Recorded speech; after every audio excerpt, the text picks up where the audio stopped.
Merci pour l'effort de présentation et de pédagogie dans ce document parce qu'il est très clair.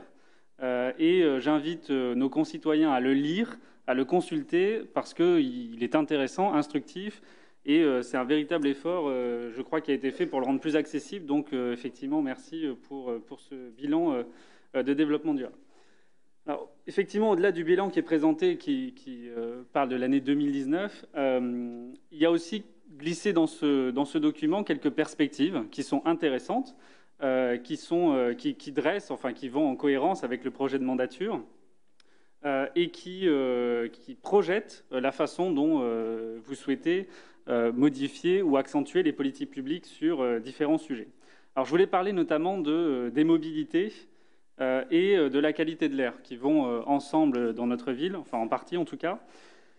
Sur le point des mobilités, donc vous avez effectivement fixé l'objectif de renforcer les transports doux et les transports en commun et de limiter l'accès de la voiture en centre-ville sans pour autant la supprimer, ce qui est un objectif sur lequel effectivement nous accordons.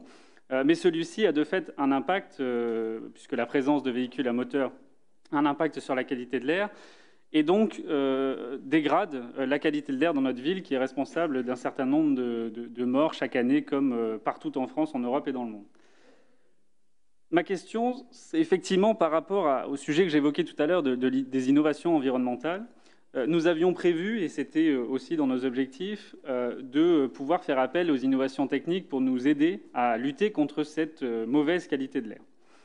Vous projetez de planter des arbres, nous le projetions aussi, et évidemment c'est la façon la plus naturelle de lutter contre la pollution dans la ville et d'améliorer la qualité de l'air, c'est la captation carbone naturelle par la plantation d'arbres.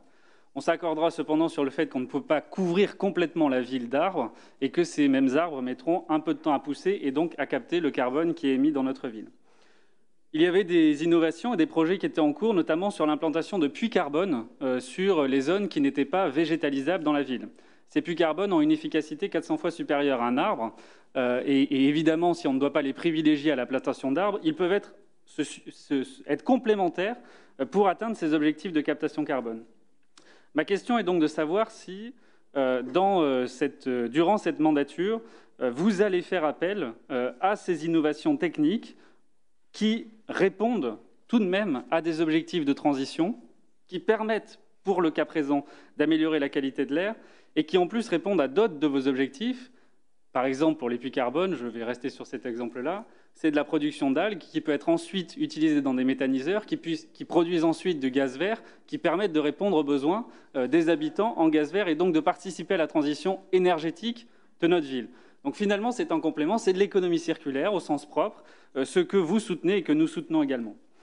Alors, ma question est donc, est-ce que dans ce prochain mandat, vous avez prévu un budget, des budgets, une commande publique responsable pour faire appel à ce type d'innovation qui, je le répète et je le disais tout à l'heure, sont fondamentales parce qu'elles sont pas loin. C'est une entreprise qui est près de Bordeaux qui produit ces puits carbone et qu'elles répondent vraiment à l'enjeu de transition urgent et rapide sur lequel nous partageons le constat. Merci de votre attention.